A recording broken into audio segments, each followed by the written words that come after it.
朝鲜最近2周内发射了7次导弹，自2022年以来，朝鲜共发射了25次导弹。前几天发射的一枚火星17型洲际弹道导弹尤为引人关注，这枚导弹飞行了超过4500公里，最终落入日本东部的太平洋海域。这是朝鲜导弹第7次飞过日本上空。日本对朝鲜这一行为表示强烈谴责，韩美两军对此也作出回应，向朝鲜半岛东部海域实施地对地导弹联合射击。韩国在朝鲜发射中远程弹道导弹10个小时后展开演练，旨在向朝鲜发出警告。那为什么美国、韩国的反应会如此强烈呢？朝鲜发射的火星17型洲际弹道导弹威力到底有多大的呢？为什么作为蓝星霸主的美国也如此忌惮？说到这，我们不得不先说一下美国、韩国、朝鲜3个国家的前尘往事。好了，话不多说，听利刃君接着往下讲。让我们把时间拉到公元7世纪，新罗与唐朝联合，灭高句丽、白吉2国，统一朝鲜半岛，也就是现在的朝鲜和韩国，后改国号朝鲜王朝。到了16世纪末和17世纪初，朝鲜王朝由于遭到后金和日本的攻击而采取闭关锁国的政策，而当时美国希望加大对东方的贸易，而朝鲜王朝则采取闭关锁国政策，使得美国第一次用武力打开朝鲜半岛国门的尝试失败。而美国先后于1867年、1868年、1870年和1871年多次企图以炮舰政策强迫朝鲜方面通商，但最终都遭到了失败。直到1882年，朝鲜才决定开放通商。1897年，朝鲜王朝改国号为大韩帝国。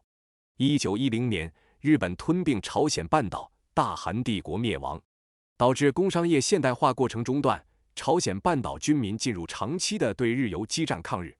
直到1945年8月15日，日本宣布无条件投降，大日本帝国在朝鲜的统治结束。第2次世界大战后，由于冷战格局在亚洲的形成，美国和苏联以北纬38度线为界，朝鲜半岛南北分裂为南部处于美国势力范围内的大韩民国和北部苏联势力范围的朝鲜民主主义人民共和国的2大阵营的韩国和朝鲜2个政权。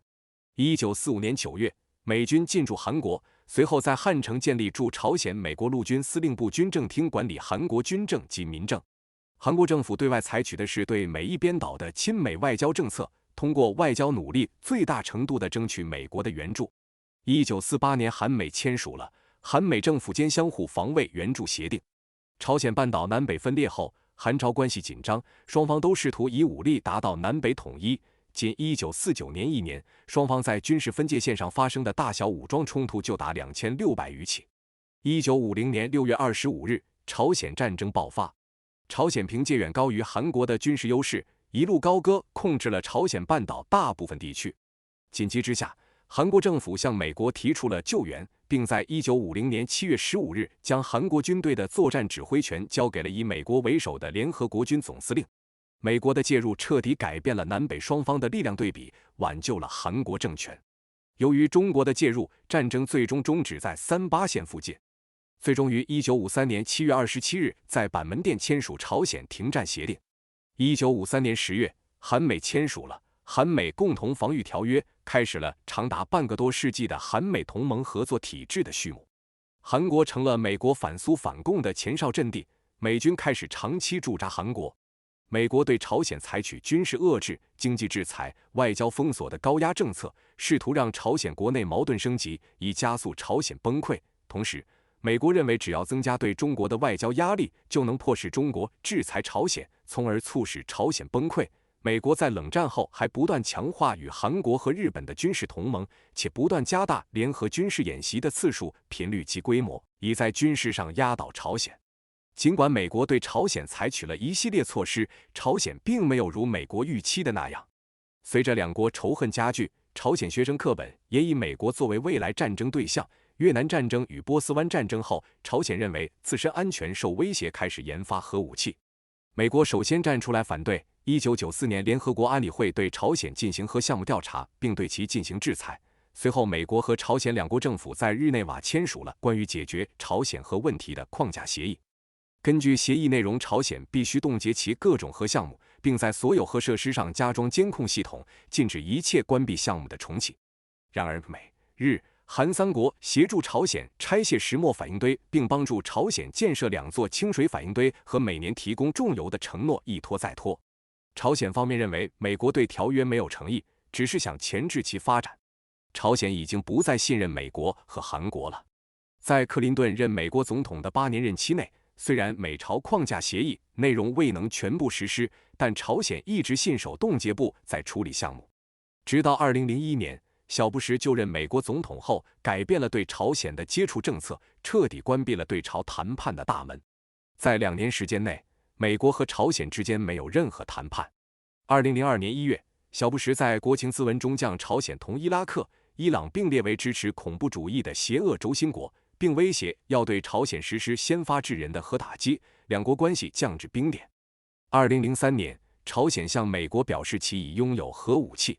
2006年10月9日，朝鲜在咸镜北道吉州郡五水端里一座360米高的山的地下水平坑道进行了一次地下核试验。朝鲜国防委员会正式宣告朝鲜拥有核武能力。之后，至今朝鲜试射了一系列弹道导弹。因此，美国对参与支持朝鲜发展大规模杀伤性武器的朝鲜8家银行和26名公民实施制裁。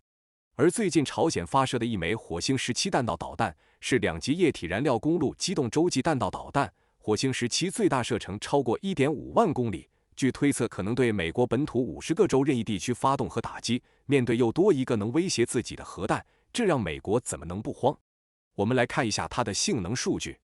重量8万至15万千克，长度24至26米，直径2.4至2.9米，弹头量2000至3500千克，发动机4台 2D250 型火箭发动机，